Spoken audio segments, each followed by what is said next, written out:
Hello दोस्तों, कैसे आप सभी। मैं अरविंद आप सभी साथियों का एक बार फिर से स्वागत करता हूं आपकी अपनी क्लास अरविंद सर साइंस में।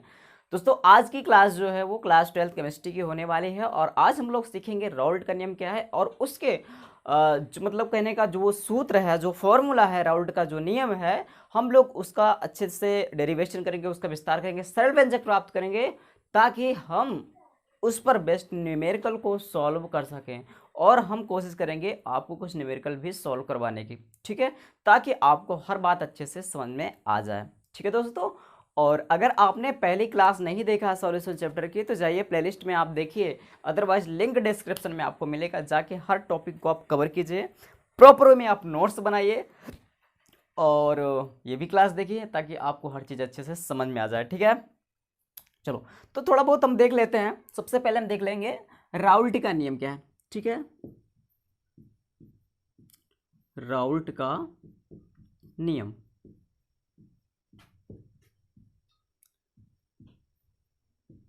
राउल्ट्स लॉ,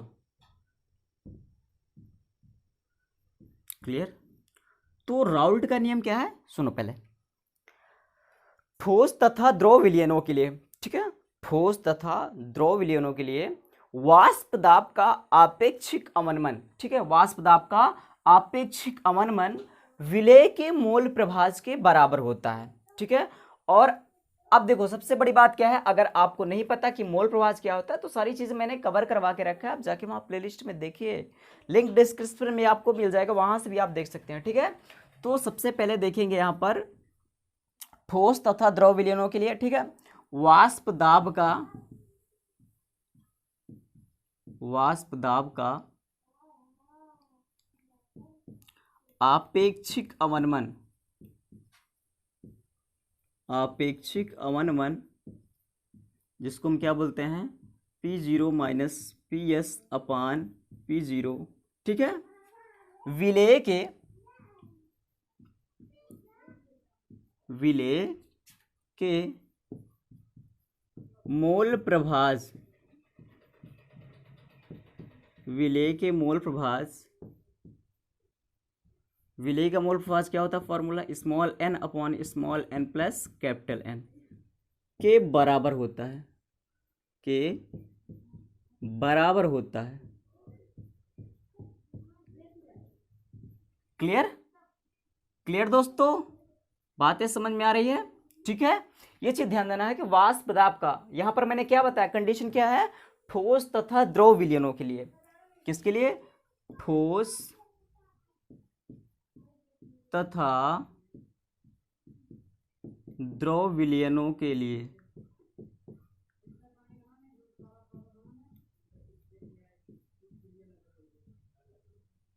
ठीक है, ठोस तथा द्रव विलयनों के लिए वाष्प दाब का अपेक्षिक अवनमन P0 minus P S upon P0, ठीक है, विलय के मोल प्रभाज के बराबर होता है। अब देखो इसको अगर हम लिखें इस तरीके से फॉर्मूले के तौर पे तो क्या हो जाएगा, P0 माइनस पी एस अपान क्या हो जाएगा आपका, P0 इक्वल क्या हो जाएगा, small n upon small n plus capital N. तो मेरा दोस्तों, ठीक है, मेरा भाइयों बहनों सुन लो, ये क्या है, ये क्या है, राउल्ट के नियम का क्या है, फॉर्मूला है। ठीक है, राउल्ट के नियम का क्या है, फॉर्मूला, इस बात को आपको ध्यान देना है। क्लियर बात है, समझ में आई। चलो अब यहां पर अगर मैं बात करूं तनु विलयन के लिए, ठीक है, तो इस चीज को आपको थोड़ा समझना पड़ेगा। यहां पर देखो, ध्यान दो, यहां पर तनु विलयनों के लिए,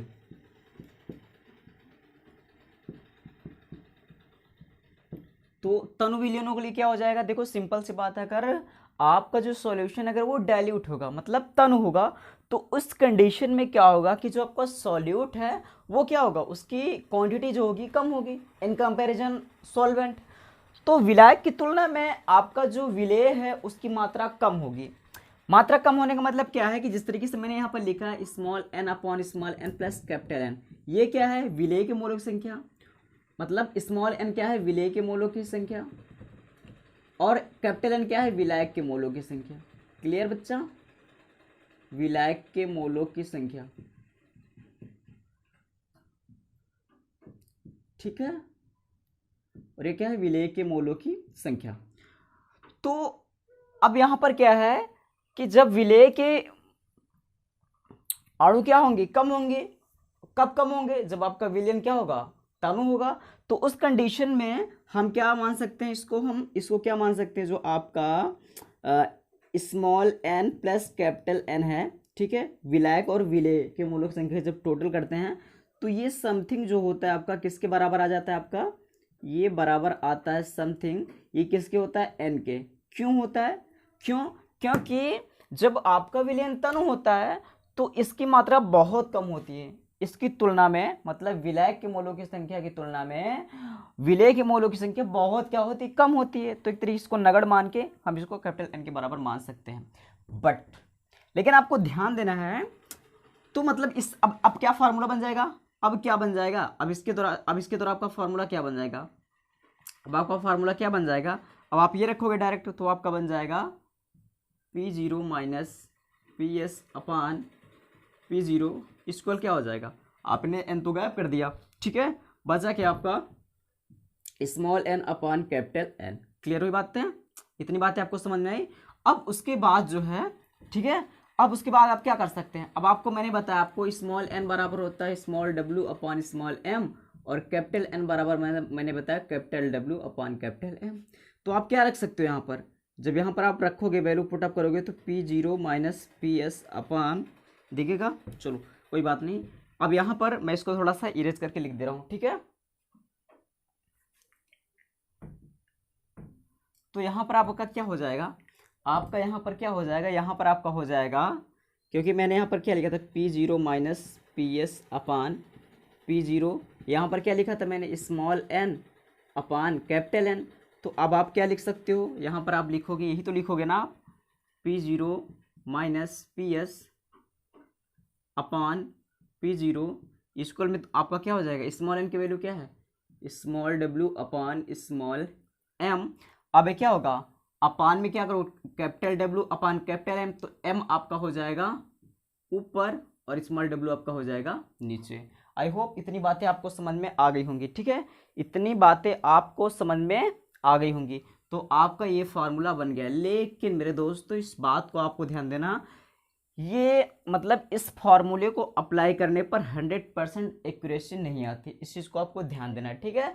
मतलब जो मान होता है आपका बिल्कुल शुद्ध परिणाम नहीं प्राप्त होता, इस फार्मूले को अप्लाई करने पर बिल्कुल 100% आपकी जो वैल्यू होती है वो निकल के नहीं आती, बिल्कुल एकदम एग्जैक्ट करेक्ट, एकदम शुद्धतम, ठीक है, नहीं आती। अब भाई जब इस फार्मूले से नहीं आती, अभी सारी कंडीशन मैंने बताया, डीपली जाके समझना पड़ेगा, हर चीज़ आपको आनी चाहिए भाई, ठीक है। चलो आई होप इतनी बातें आपको समझ में। तो यहाँ पर आपने क्या समझा, राउल्ट का नियम समझा और ये आपने देख लिया, ठीक है। अब देखो यहाँ पर मैंने जो फॉर्मूला लिखा, अब बोलोगे सर इसके बारे में तो आपने बताया ही नहीं कि ये सब है क्या, कौन क्या है, तो थोड़ा सा ये भी जान लो मेरे भाई, थोड़ा सा ये भी जान लो बाप। जो आपका क्या है, आपने इसको नोट कर लो, ठीक है, आप इसको नोट कर लो। चलो मैं आगे चलता हूँ।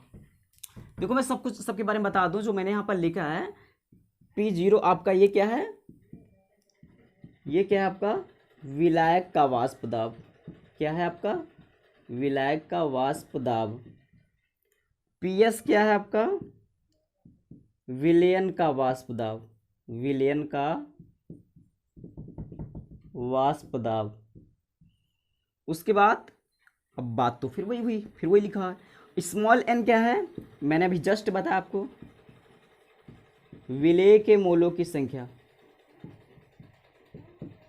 विलेय के मोलों की संख्या।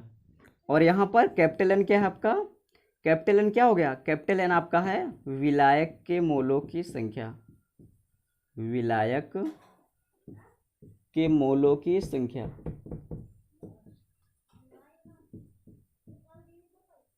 क्लियर मेरे दोस्तों, आई होप इतनी बातें आपको समझ में आ गई होंगी, ठीक है। तो राउल्ट का नियम आई थिंक आपको समझ में आ गया होगा कि ठोस तथा द्रव विलयन के लिए वाष्प दाब का आपेक्षिक अवनमन विलेय के मोल प्रभाज के बराबर होता है। यही अगर बोल दे आपसे विलायक का मोल प्रभाज, तो आप क्या करोगे, capital N upon small n plus capital N. ये क्या होता है आपका विलायक का मोल प्रभाज, और विलेय का जब बोले तो आपको ये करना है, मतलब जिसका बोले उसके मोलों की संख्या को ऊपर रखना है, बाकी आपको वही रखना। मतलब अगर विलेय के मोलों की संख्या पूछता है, मतलब विलेय का मोल प्रभाज पूछता है, तो विलेय के मोलों की संख्या अपान कुल मोलों की संख्या। अगर विलायक का मोल मास पूछता है तो विलायक की मोलक संख्या अपान कुल मोलों की संख्या, बात वही हुई आपकी। ठीक है, इतनी बात आपको समझ में आ गई। ठीक है, चलो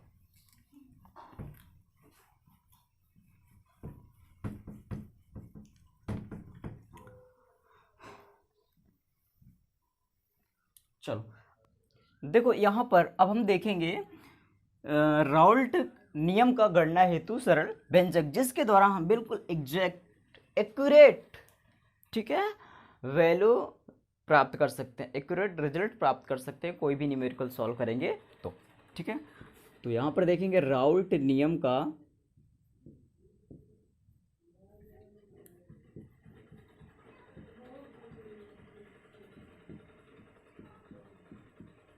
गणना हेतु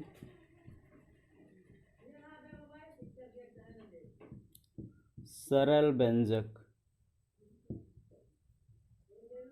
ठीक है, तो यहां पर अभी हम लोगों ने क्या देखा था, जस्ट अभी हम लोगों ने यही देखा था ना दोस्तों, हम लोगों ने देखा था P0 माइनस पी एस अपान, क्या देखा था हम लोगों ने, P0 equal small n upon small n plus capital N. Just यही तो हम लोगों ने देखा था। अब इसका हम क्या कर देते हैं, व्युत्क्रम कर देते हैं। ठीक है दोस्तों, व्युत्क्रम, तो जब इसका व्युत्क्रम कर देंगे तो क्या हो जाएगा, P0 upon P0 minus P S equal, इसका भी व्युत्क्रम हो जाएगा small n upon small n plus capital N upon में क्या हो जाएगा एन। क्लियर है। अब मेरा दोस्तों देखो यहाँ पर अब क्या हो जाएगा, P0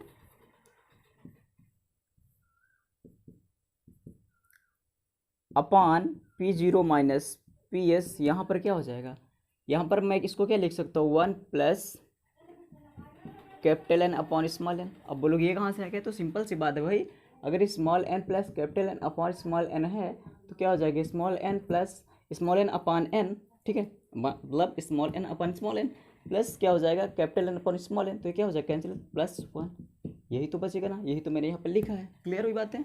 चलो अब यहाँ पर देखो, इसको क्या करेंगे, ट्रांसफ़र करेंगे, इधर लाएंगे तो क्या हो जाएगा आपका P0 upon P0 minus P S, ये क्या हो जाएगा आपका माइनस का 1 आ जाएगा इधर, और आपका क्या हो जाएगा n upon n। Clear, capital N upon small n.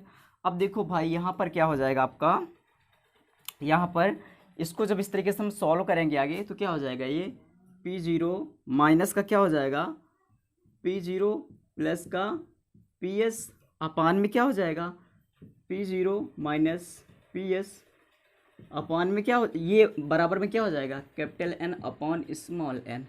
Clear, बातें आपको समझ में आ गई। ठीक है, बातें समझ में आ रही ना, तो यहाँ पर क्या हो जाएगा, ये आपका क्या हो जाएगा, कैंसिल हो जाएगा, बचेगा कि आपका P S upon P0 minus P S बराबर क्या हो जाएगा, capital N upon small n. इतनी बातें आपको समझ में आ गई। ठीक है, इतनी बातें आपको समझ में आ गई। अब यहाँ पर हम क्या करेंगे, इसका फिर से व्युत्क्रम कर देंगे ताकि ये वाली कंडीशन में प्राप्त हो जाए।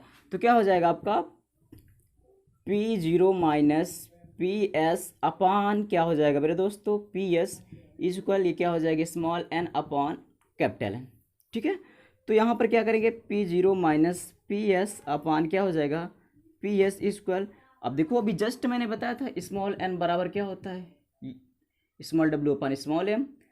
भाई स्मॉल डब्ल्यू क्या है, पदार्थ की मात्रा, स्मॉल एम क्या है, अणुभार है पदार्थ का, और सेम इस तरीके से कैपिटल एम एन का देखेंगे तो ये कंडीशन हो जाती है। तो यहाँ पर जब वैल्यू पुटअप करेंगे मेरे दोस्तों तो क्या हो जाएगा, स्मॉल एम, तो ये क्या हो जाएगा आपका अपान में क्या होगा, डब्ल्यू अपान एम, तो मतलब एम आपका हो जाएगा ऊपर और डब्ल्यू हो जाएगा आपका नीचे। इस तरीके से हमें ये फार्मूला जो मिला दोस्तों, ठीक है, इस फार्मूले के द्वारा हम लोग तहलका मचा सकते हैं। मतलब कोई भी आप न्यूमेरिकल सॉल्व करोगे 100% एक्यूरेसी आएगी। ठीक है, बिल्कुल एकदम शुद्धतम वैल्यू आपको प्राप्त हो जाएगी। क्लियर दोस्तों, तो आपको कोई न्यूमेरिकल सॉल्व करते समय आपको ये फार्मूला अप्लाई करना है, बिल्कुल ठीक है, इसी को अप्लाई करना है। आई थिंक आपको ये बातें बिल्कुल समझ में आ गई होंगी, कोई डाउट अब नहीं रहेगा। ठीक है, कोई डाउट अब नहीं रहेगा। तो इस तरीके से राउल्ट नियम का गणना हेतु सरल व्यंजक भी हम लोगों ने प्राप्त किया। तो हमें क्या मिला, P0 माइनस पी एस अपान पी एस बराबर W अपान एम इंटू एम अपान डब्ल्यू। ठीक है, तो आप इसको नोट डाउन कर लीजिए। क्लियर, चलो अब हम लोग देखते हैं भाई, कुछ न्यूमेरिकल हम लोग सॉल्व कर लेते हैं। ठीक है, कुछ न्यूमेरिकल देख लेते हैं इसी फार्मूले पर बेस्ड, ताकि चीज़ें एकदम प्रॉपर वे में हमको समझ में आ जाए, कोई भी प्रॉब्लम ना रहे, ठीक है। चलो अब यहां पर देखो भाई, क्वेश्चन अब देखते हैं। क्वेश्चन देखिए, क्वेश्चन क्या कह रहा है आपका। क्वेश्चन आपका कह रहा है कि शुद्ध बेंजीन का किसी ताप पर वाष्प दाब 640 mmHg है। 2.175 ग्राम अवाष्पशील विलेय ठोस 39 ग्राम बेंजीन में मिलाने पर विलयन का वाष्प दाब 600 mmHg हो जाता है।